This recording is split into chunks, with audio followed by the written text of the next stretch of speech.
안녕하세요. 제 아내는 상당히 미인이었고 차림새도 근사했습니다. 바로 아내에게 반했고 반년 정도를 아내에게 끈질기게 구했습니다. 아내는 처음엔 정중히 그리고 냉정히 저를 거절하였지만 지극정성을 다하는 제게 어느 순간부터 마음을 열었습니다. 결국 아내와 연인관계가 되었고 정말 많이 사랑했습니다.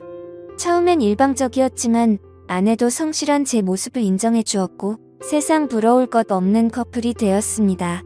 아내와는 2년 남짓의 짧지만 불꽃 같은 연애를 했고 결혼하게 되었습니다. 세상 부러울 것 없는 남자가 된 듯 했습니다. 결혼 당시 형편이 넉넉지 않아 대단한 곳으로는 못 갔고 남들 다 간다는 세부로 신혼여행을 갔습니다. 그래도 처음 겪는 외국의 풍경을 눈에 담는 것조차 가슴이 벅찼고 저희 부부는 그것조차 감격스러웠습니다. 제 생각이지만 아내는 다를 수도 있었겠네요. 그래도 별 탈 없는 신혼여행을 보냈고 거기서 첫째를 갖게 됩니다. 지금 생각해도 아이는 제 축복이고 제 인생의 절반 이상을 차지하는 소중한 존재입니다. 신혼여행을 다녀온 뒤 임신한 아내는 직장을 그만두었고 전업주부의 길로 들어섭니다.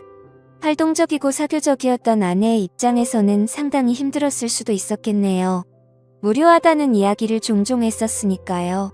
저는 결혼 전부터 식당을 운영하고 있었습니다. 김치찌개집이었는데 어머니 손맛이 상당히 좋아 그 비결을 이어받아 가게를 내었고 장사를 하게 되었습니다. 장사는 잘 되었습니다. 20평 남짓의 작은 가게라 많은 수입이 있진 않았지만 그래도 남들 먹고 사는 정도 이상은 벌었던 것 같습니다. 사실 제가 가방끈이 조금 짧았고 이 정도 벌이에 안정적인 삶을 살 수 있다는 것에 감사하며 살았습니다. 임신한 아내와 뱃속에 있는 아이를 생각하며 열심히 장사를 했습니다. 그리고 신혼여행 10개월 후 저희는 세상에서 가장 빛나는 보석을 얻게 됩니다. 너무 사랑스러웠어요. 저에게는 아내와 아이가 동기부여가 되었고 2호점까지 내게 됩니다. 2호점은 1호점에 비해 10평을 늘려 30평 정도로 크게 했고 마찬가지로 장사는 잘 되었습니다. 저 역시 많이 바빠졌네요. 아내는 출산하고 종종 가게에 아이를 데려와 도와준 적이 있긴 했지만 아이가 기어다니기 시작하면서부터 거의 오지 못했습니다. 그러다 둘째를 임신하였고 저와 아내는 서로의 역할을 충실히 하기 위해 가게와 육아를 분리했습니다. 그러던 중 둘째가 태어났고 별탈 없는 일상을 지내던 중 아내의 외도를 발견했습니다. 대학 시절 같이 학교를 다녔던 선배였더군요. 아이들이 유치원과 어린이집에서 돌아오면 직원에게 가게를 맡겨두고 육아를 도우러 집으로 돌아왔습니다. 아내는 취미생활을 해보겠다고 테니스와 수영을 등록했고 제가 집으로 오면 나갔습니다. 주 3회 정도 되었던 것 같네요. 아내는 외출을 하면 자정을 기본으로 넘어 들어왔습니다. 무슨 수영 강습이 그리 오래 걸리냐고 물어보며 강습 후 모임이 있다거나 친구를 만난다고 둘러댔습니다. 처음엔 육아 스트레스에 많이 지쳐 그러려니 했습니다. 오히려 잘 놀다 오라는 말까지 했습니다. 가게 2개를 운영하며 잘 못 챙겨준 것도 미안했으니까요. 날이 밝아서 들어온 적도 종종 있었습니다. 그건 좀 아닌 것 같아서 그때마다 저는 화를 내었고 부부싸움으로 이어졌습니다. 그러던 중 종종 들리는 인터넷 커뮤니티에 다른 사람이 작성한 아내의 불륜 사연을 보았고 그때부터 찜찜한 기분이 들었어요. 어느 날 와이프 핸드폰을 몰래 보았습니다. 한 남자와 주고받은 카톡이 있었습니다. 내용을 보니 가관입니다. 그 남자의 은밀한 사진과 아내의 은밀한 사진들이 교체되며 대화가 오갔고 차마 입에 담기 힘든 낯뜨거운 대화들이 담겨져 있었습니다. 세상이 그렇게 믿었던 아내의 불륜이 이렇게 제게도 찾아왔습니다. 주저앉았고 망연자실했습니다. 한참 허공을 바라보다가 화가 치밀어 다 뒤집어 엎어버릴까 하다가 차분히 생각할 시간을 가졌고 다음날 아내에게 조용히 말을 꺼냈습니다. 와이프는 당돌하게도 외도 사실을 순순히 인정하네요. 아니라고 해명이라도 하길 바랐는지도 모릅니다. 증거가 그리 나왔으니 발뺌하기도 어려웠겠지만요. 아내를 다그쳤고 저는 남자를 만났습니다. 카톡 내용을 들이밀었습니다. 그 남자도 처음 겪는 일이고 무서웠는지 저한테 있었던 일을 다 말해주더군요. 대학 선배였고 졸업 후과 모임에서 만나 정을 키웠다고 합니다. 물론 아내가 애딸린 유부녀인 것도 모두 알고 있었고요. 이야기를 들어보니 이 두 년 놈들 대단합니다. 가장 황당했던 사건은 주말에 저는 일이 있어서 못 갔던 여행을 그 남자와 아내 그리고 저희 아이들과 같이 갔답니다. 경기도 외곽의 펜션을 잡아 마치 아무 문제 없는 부부처럼 아이들과 함께 놀았고 심지어 1박을 하고 왔습니다. 당시엔 제가 일이 있어서 너무 미안해했고 친구네 부부와 간다고 하여 아무 의심 없었거든요. 그런 줄로만 알았었는데 아이들 입단속을 얼마나 잘 시켰는지 저는 전혀 모르고 있었습니다. 심지어 아내에게서 교차 체크한 결과 그날 부적절한 행위까지 했다고 자백받았습니다. 어떻게 사람이 이럴 수 있을까요? 아이들을 방에 재우고 다른 남자와 바람을 피울 수 있는지 지금 생각해보면 이건 도저히 사람으로서 용서가 안 되는 일이었지만 무릎 꿇고 사과하는 아내에게 그간의 정이 남아있어 바보 같게도 저는 용서를 해주고 맙니다. 제가 등신이 많네요. 그때 봐주는 게 아니었는데 애들도 둘이나 했고 처음 당하는 일에 어안이 벙벙했단 터라 애석하게도 저는 용서를 해주었습니다. 미친 듯이 화가 났지만 그래도 아내를 너무 사랑했습니다. 모든 게 못난 제 탓이라니 했고 앞으로의 미래만 보고 원상태로 돌리려 많이 노력했습니다. 주말이면 아내와 아이들과 함께 매주 놀러갔고 의식하지 않으려 그간의 일들을 입 밖에 꺼내지도 않았습니다. 아내도 많이 달라지는 듯 했고 자정이 넘어서에 들어오던 위험한 외출은 거의 없어졌습니다. 시간이 지나니 일주일에 한 번 정도는 늦게 들어오는 날이 있었으나 설마 또 그러겠냐는 아니란 생각을 했네요. 그러다 또 사건이 터졌습니다. 어느 날 아내는 저에게 한증막에 다녀온다고 기다리지 말라고 톡을 보내왔습니다. 순간 너무 찝찝했는데 용서했다고 하나 그 당시의 일 완전히 잊지는 못했던 것 같습니다. 예전에 와이프 폰에서 보았던 모텔로 애들을 재우고 무작정 가보기로 했습니다. 카카오 택시의 이용 내역에서 발견한 곳입니다. 남양주에 있는 한 숙박업소였습니다. 전 그곳 주차장에서 아내의 차를 발견하고 말았습니다. 이런 기막힌 우연은 어떻게 딱 들어맞는지, 왜 또 이런 시련을 또 겪어야 하는지 너무 아팠습니다.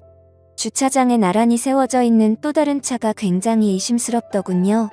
상대방 차는 벤츠였고 아내 차는 아우디였습니다.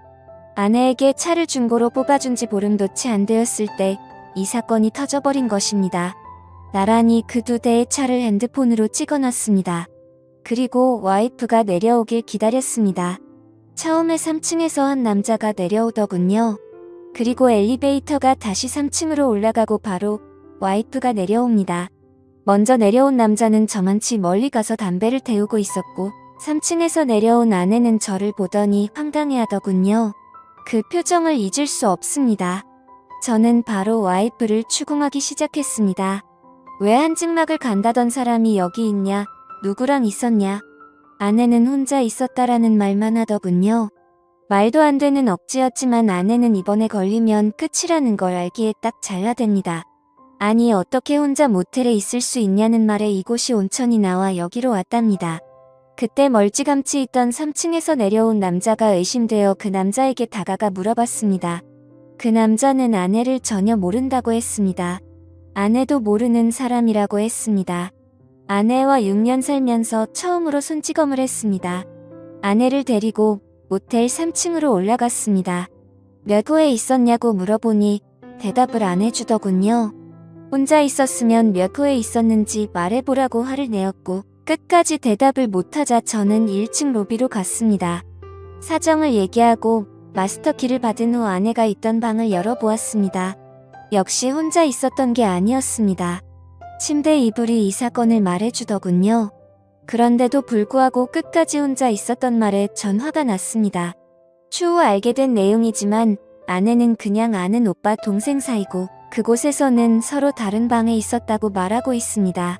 서로 아는 오빠 동생 사이고 같은 모텔에 같은 시간, 같은 3층에서 있었지만 서로 다른 방에 있었다고 합니다. 이 말을 누가 믿을 수 있겠습니까? 아는 동생한테 벤츠 차량 조회를 해봤더니 수원 자동차 매매단지 매물이라고 하더군요. 맞습니다. 그 남자는 중고차 딜러였습니다.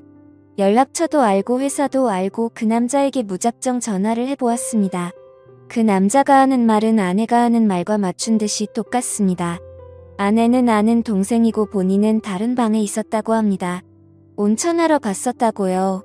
이거 가능한 일입니까? 결정적 증거를 잡지 못해 그 후 아내와는 상당히 불편했고 대화도 하나 없는 냉랭한 관계가 되었고 이때부터 아내와 별거하기 시작했습니다. 아내는 수원에 있는 처전에서 지내겠다고 집을 나갔고 저는 아이들을 돌보고 있습니다. 식당을 운영 중이라 저는 점심만 봐주고 나머지 시간은 아이들을 케어하며 생활했습니다. 둘째 생일 아내가 저에게 문자를 보냈습니다. 아이 생일이니 같이 밥 먹고 싶다고요. 그래서 집으로 오라고 했습니다. 서로 너무 불편하고 껄끄러웠지만 뭐 어쩔 수 있나요? 아이들과 나가서 외식 후 촛불을 불어줬습니다. 아이들은 엄마 언제 돌아오냐 하며 계속 칭얼댑니다. 그렇게 식사를 마치고 아내는 집으로 와서 할 이야기가 있다고 시간 좀 내달라고 합니다. 아내는 이미 저에게 모든 정이 사라진 상태이며 이혼을 결심했고 빠른 시간에 정리하자고 합니다. 어느 정도 예상은 했지만 직접 아내 입에서 그 말을 들으니 정신이 멍하다군요. 사실 제가 거기서 그러면 안 되는 거였는데 아직 아내를 사랑하고 있기 때문에 아내를 설득했습니다. 참 비참하고 억울했습니다. 제가 다그치고 아내는 빌었어야 하는 상황에 오히려 제가 설득을 하고 회유를 하는 상황이었으니까요. 아이들은 어쩌냐? 아직 우리 다시 해볼 수 있는 거 아니냐? 집으로 다시 돌아와라. 수차례 설득을 했지만 마음이 확실히 떠났는지 완강하게 거절합니다. 저도 대화를 하다 보니 어느 정도 포기가 되었고 소송 이혼을 하고 싶었지만 합의로 최대한 아내에게 맞춰주었습니다. 자동차와 적금 2천만 원, 현금 5천만 원 주기로 하였고 양육비는 안 받는 걸로 했습니다. 그래도 한때는 뜨겁게 사랑했던 그 여자를 그렇게 보내주었습니다. 그날 모텔에서 있던 사건은 의문만 남기고 끝나게 되었네요. 다 잊기로 했습니다. 지금 아이들은 어머니께서 와주셔서 케어해주시고 저도 일찍 퇴근하여 같이 보고 있습니다. 다행히 아이들에게도 익숙한 일상이었던지라 큰 무리 없이 잘 커주고 있습니다. 훗날 어느 정도 성장했을 때 저를 원망할 수도 있겠지만 최대한 부족함 없이 키워줄 예정입니다. 아이들 성격이 많이 밝아요. 항상 웃음을 입가에 머금고 살거든요. 세상 소중한 우리 아이들. 아빠가 미안합니다. 여기까지 제 이야기는 끝입니다. 긴 사연 들어주셔서 감사합니다. 그런데 과연 서로 알고 있는 두 남녀가 같은 날 같은 층 방에서 아무 일 없이 있었다는 게 가능한 이야기일까요? 오늘의 사연 들어주셔서 감사합니다. 여러분의 생각은 어떠신지 댓글 달아주세요. 재미있게 시청하셨다면 구독, 좋아요 부탁드립니다. 감사합니다.